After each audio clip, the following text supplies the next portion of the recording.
Bismillahirrahmanirrahim. Assalamu alaikum and welcome to Newsroom. I'm your host, Khalid Bhatt. The region is a state of tension, and it's not just because of the COVID-19 pandemic. There is a lot of tension between India and China on the border. As you very well know, that last year China had declared Jammu and Kashmir as well as Ladakh as two autonomous regions. Now, following that, there was, of course, a reaction that came from China, and now lately there are a lot of news about tensions of troops that are there on both sides of the borders as far as Ladakh is concerned. Now, this is in the Galwan Valley. Troops from both sides, that is from the Indian side and from the Chinese side, are as we speak present on the Galwan Valley. Not only is the tension between India and China become very evident in these days, something that had started when China had declared Ladakh as an autonomous region, but also that has prompted Nepal to also issue a detailed map for the very first time for a disputed area, an area that is, of course, said to be under India or under Nepal. That is the mountain territory of Kala Pani. Now, Nepal has also, for the first time, put out a detailed map of a disputed area to its far northwest that is controlled by India and touches China. This, of course, follows the move of the Indian Defence Minister Rajnath Singh, who had earlier this month inaugurated a video link of a road connecting India to China via Lipulekh. Now, we have had reactions that have come after this spate of tensions between China and India, and of course the Nepal intervention is nothing that is hidden. But our Prime Minister Imran Khan issued a tweet, and let me cite the tweet to you exactly how he said it. He said, "The Hindutva supremacist Modi government, with its arrogant expansionist policies akin to Nazis' Lebensraum, or living space, is becoming a threat to India's neighbors, Bangladesh, through Citizenship Act border disputes with Nepal and China, and Pakistan threatened with false flag operation." Also, all this after illegal annexation of Indian-occupied Jammu and Kashmir, a war crime under the 4 Geneva Conventions, and laying claim to Azad Jammu and Kashmir.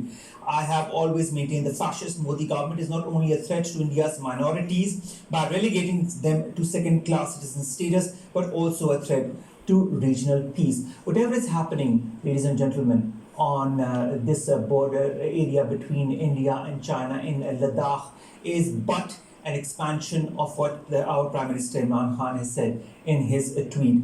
Also, there are different analysts in India who have been tweeting on it. Praveen Sohni says, "What can Delhi do? Initiative arrests with aggressor, not defender.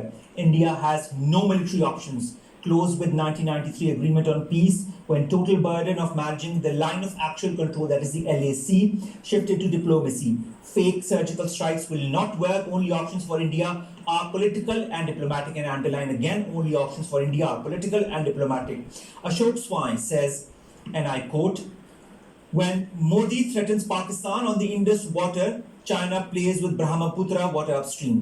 When Modi puts pressure on Nepal to change the border at Lipulekh, China crosses the line of actual control and intrudes Indian-controlled area in Ladakh. China's plan is simple: to put Modi in his place." Will the Indian government understand, with all these voices emanating from India and also other people witnessing what the Indian government, the Indian fascist government under Narendra Modi and the BJP is doing? This is leading to a standoff not only in the Jammu and Kashmir region, Indian-occupied Jammu and Kashmir region, something that has kind of escalated beyond Indian-occupied Jammu and Kashmir and gone all over India with the way the minorities are being treated, especially the Muslims in other parts of India. Now we also see that escalating towards the borders between China and India. You can see these video images as we show you as far as the scuffle between the Chinese and Indian soldiers is concerned in Ladakh. Now, and also the fact that now it has also prompted Nepal to jump in the bandwagon and issue a detailed map for a mountain territory that is claimed by both Nepal and India. How is that going to play out as far as regional peace is concerned? India, that has started this fire, can no longer stop this fire. In fact, it is trying to put fuel to the fire, add fuel to the fire by adding to the skirmishes, whether it be the atrocities committed on the Muslims in Indian occupied Kashmir or even beyond all over India. But now also with the standoff with China, that prompts China to react, and it has reacted with the troops that are there on both sides of the border. Madam Aisha Faruqi, the spokesperson of the Foreign Office, joins us online. Ma'am, thank you very much to have joined us. India, ma'am, has started this whole campaign of aggression in this area. It started with Indian occupied Jammu and Kashmir, escalated to the entire India, and now has gone over to Ladakh and has also prompted what Nepal has done in the Kalapani area. What is your comment on that, ma'am? Thank you, Umar, for having me on the show. You're absolutely right. What we are is India trying to unilaterally bring about changes in different areas. And this has, in our view, constitute a threat to regional peace. You have rightly pointed out that it's illegal actions of 5th August in the Indian occupied Jammu and Kashmir, followed by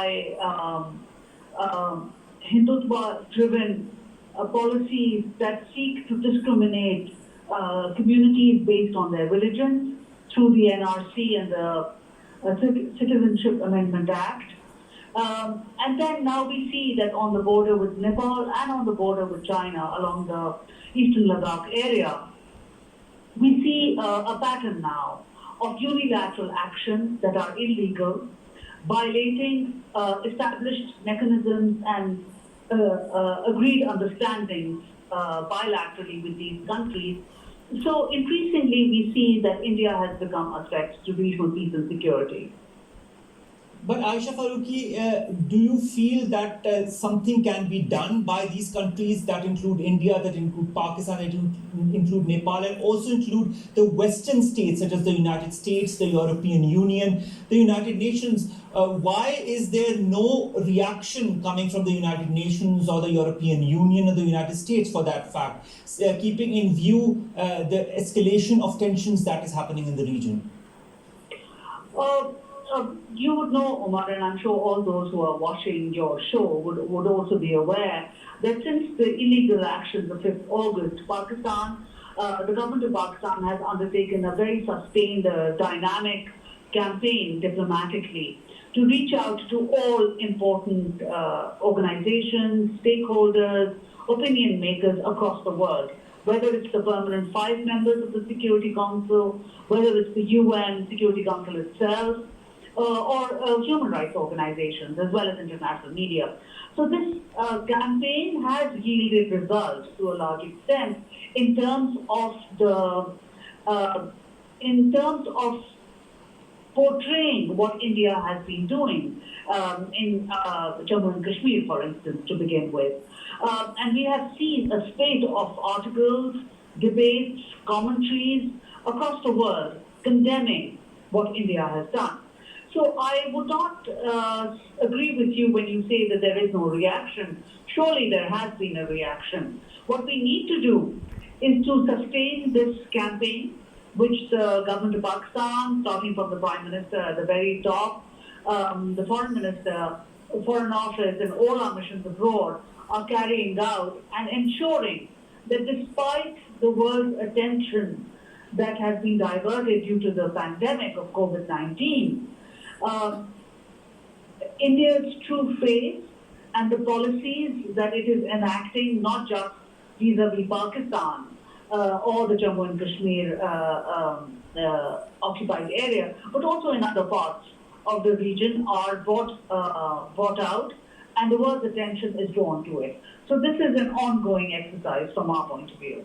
All right, Ma'am Aisha Faruqi, you talked about COVID-19. Now, do you feel in your point of view that India is using the COVID-19 pandemic to scapegoat itself into the tensions that have now emanated with China and with Nepal, as well as with the people of Indian occupied Kashmir?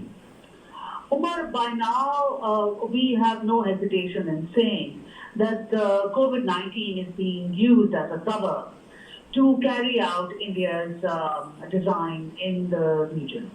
What has happened in recent weeks vis-a-vis eastern Ladakh and on the Nepal border in the Kalapani area endorses that viewpoint that Pakistan has publicly expressed that India is using COVID-19 pandemic to further its agenda. And we have seen demonstration of this very clearly in the in the occupied Jammu and Kashmir. The way the people of Jammu and Kashmir are being stigmatized, the way they are being subjected to oppression, the way extrajudicial killings are being carried out in Jammu and Kashmir is a testimony to this agenda, and how when the whole world is grappling with a crisis, all humanitarian law has been shoved aside, and even medical assistance is not being provided to the people in Indian occupied Jammu and Kashmir. So it's very clear to us. We have no illusions and no ambiguity now. Also, ma'am, there is no ambiguity in the fact that the target are mainly Muslims, not only in Indian occupied Kashmir, but also all around India. The way they are being treated by the Hindus now, not being able to buy whatever they want, being secluded in one corner, not being given their due rights when India declares itself to be the largest democracy in the world. Isn't the true face of India being exposed now, ma'am?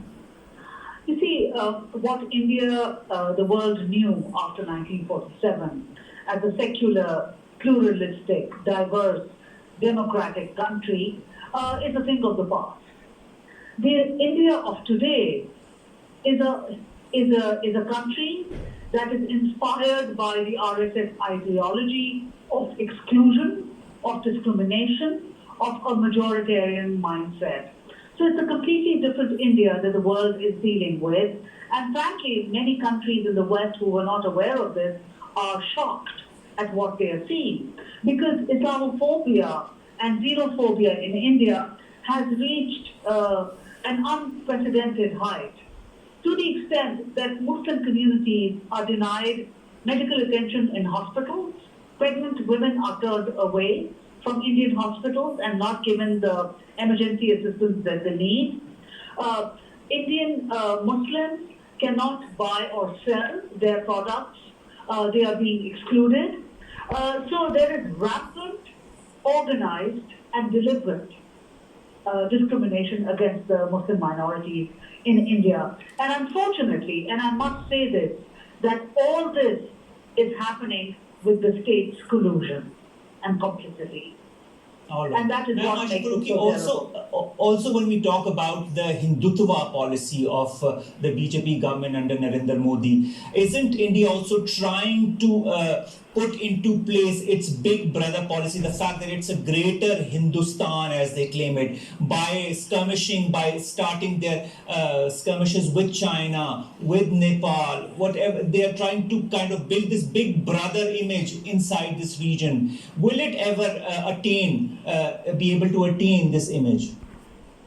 I think they are living in a bit of they're suffering from a delusion of grandeur. I think they will understand that these great designs of being this big brother, as you call it, are only in their own head, and reality is very different.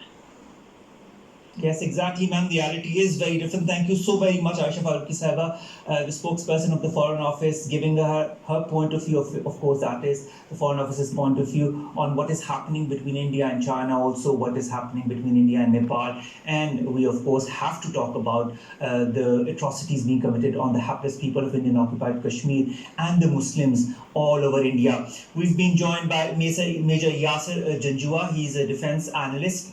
Of course, we will be trying to ascertain what his point of view is on the whole issue. Major Saab, thank you very much to have joined us. Sir, how do you see all these skirmishes that are happening in the region? This escalation all of a sudden, which started from Indian occupied Kashmir, then kind of extended all over India towards Muslims, and now is kind of being perpetrated towards the Chinese side and the Nepalese side as well.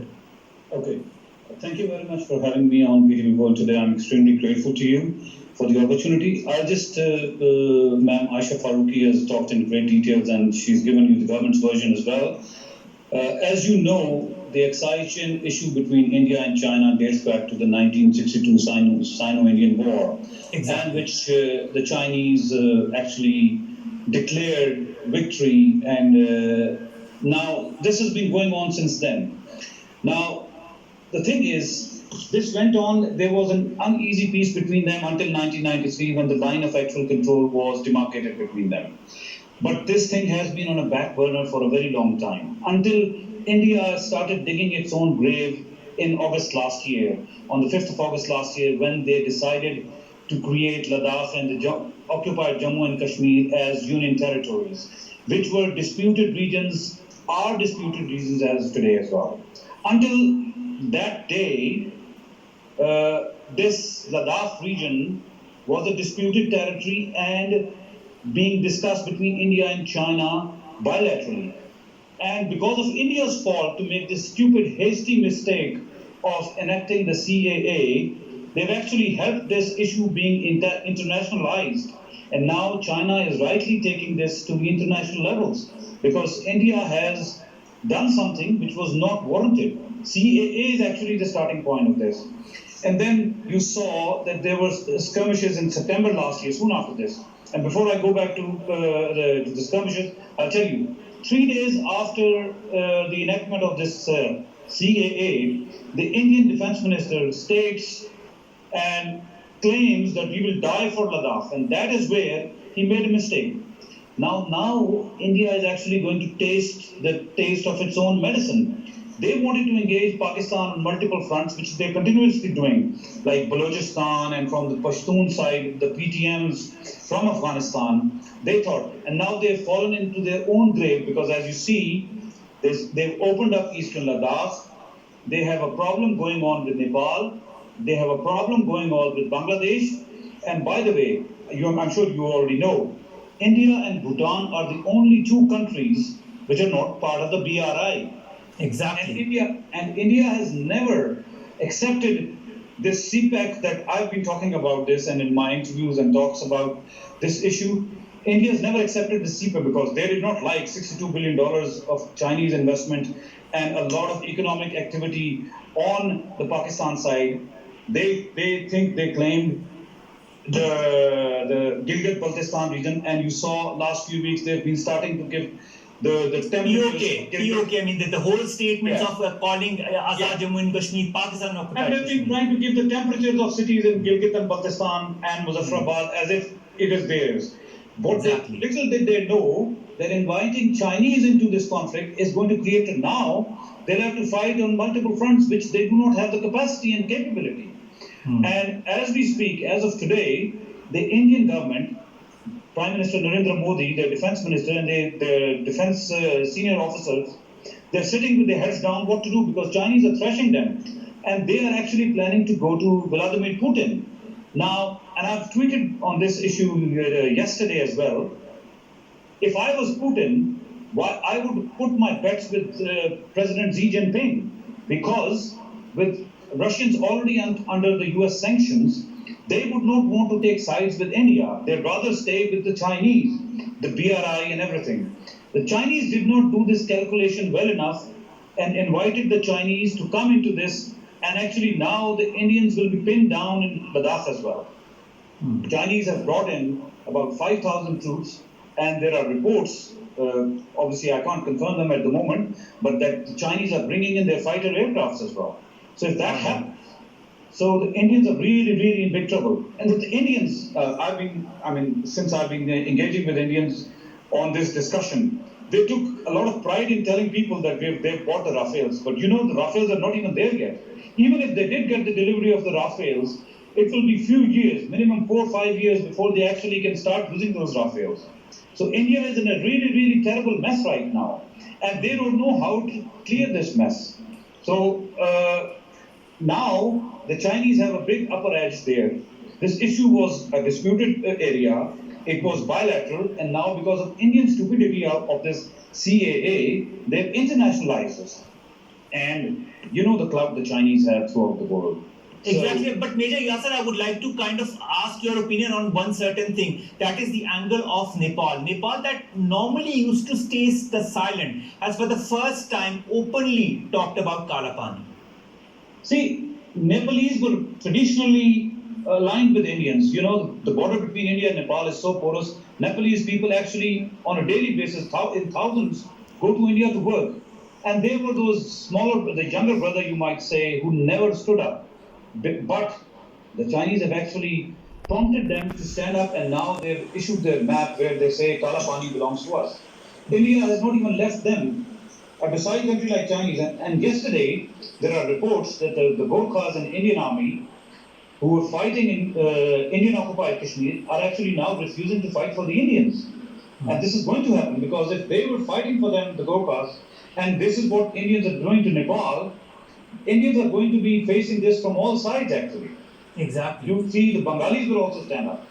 But you know, this is what I don't understand, Major Saab. Why didn't India realize the repercussions of what it was trying to do? Did it think beyond itself that it could really do things and things got out of control? They did not understand the repercussions that could be as severe as they thought. Did it never thought it out? Indians were too full of themselves. They thought they are the emerging power of the region, but what they did not realize that they cannot match up to the Chinese.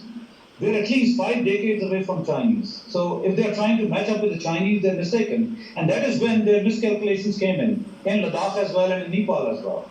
And China has interest, BRI as I told you, except for Bhutan and India, the entire subcontinental South Asia region is a beneficiary of BRI. So India, the Chinese, they will look after their interests on BRI. That is so true.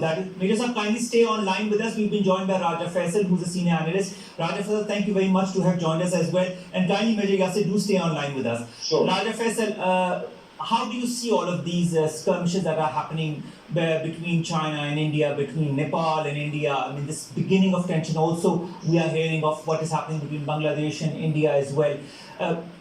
Did India not think things out when it started all of this on August the 5th last year?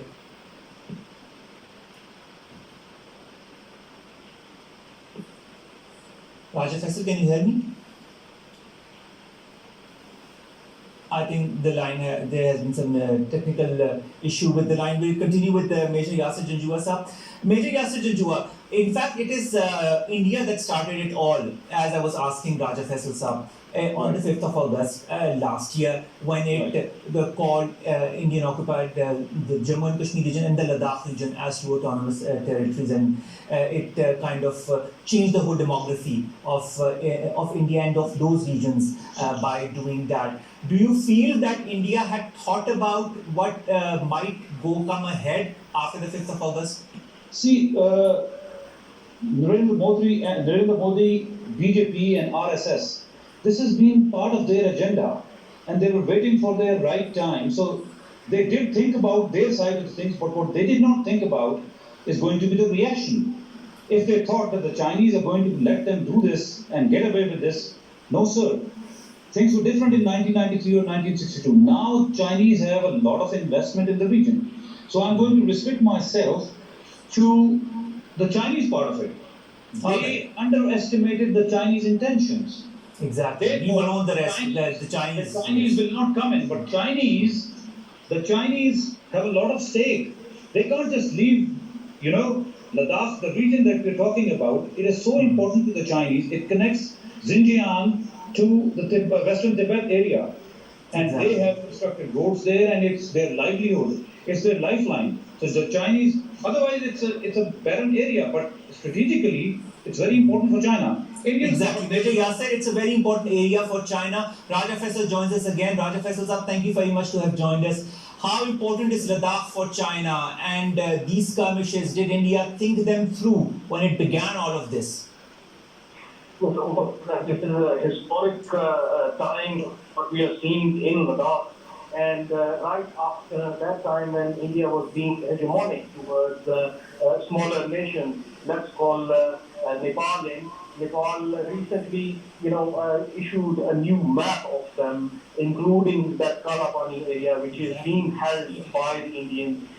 India has been hegemonic towards the smaller nations. India has been hegemonic towards the Kashmiri people as well. We already know that they have placed more than, nearly 900,000 troops in Kashmir. And at the same time, when Chinese, they penetrate in the eastern Ladakh area with nearly 5,000 troops, and at once India is nowhere to be seen in that area, which means that India is not ready for it. And one more very important thing is that in India right now, the opposition parties and the senior voices, they are voicing against the government stance on Ladakh, and they are openly saying it that whenever it is about Pakistan, whenever it is about Kashmiri freedom fighters, Indian troops and Indian media and Indian government, they are chanting, warmongering. And where is that warmongering now? Why they are trying to shy away from this fact that they are not ready to counter the Chinese? And I think whatever is happening in Afghanistan, that is playing a key role. Major Yasser, he was mentioning it right, that in the region there are so many important things going on where China has a big stake. And I think Afghanistan is the key. In Afghanistan, Afghanistan's peace is important for Chinese, for China's economic goals as well. And everyone knows that Pakistan, China, and Russia, they want peace. Even US wants peace in Afghanistan now. But when it comes to India, India is, simply trying to infiltrate terrorism once again. Yes, Raja Faisal, I'll take a little bit of that point and ask the last question to Major Yasser. Major Yasser, my last question to you is, as far as these skirmishes are concerned, these tensions are concerned, do you see them dying down? Do you see a diplomatic solution coming out of it, as some voices are saying from India? Or do you feel this is going to escalate further in the days to come? What's your take? I think this is not going to escalate into a full-scale war. China is flexing his muscles and showing Indians that you better remain in your socks, to be honest.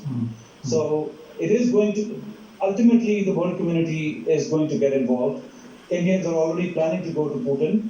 It's not going to escalate into a full-scale war, but it was important for China to give them a message that you better remain where you are and do not cross the line. And CAA will come into discussion at a later point when diplomacy comes in. All right, thank you very much, Major Saab, to have joined us. Raja Faisal, I'll continue my discussion with you. Raja Faisal Saab, as Major Saab also pointed out, that India will not take it up, this escalation a step up. How do you see this kind of folding along in the days to come? Well, I would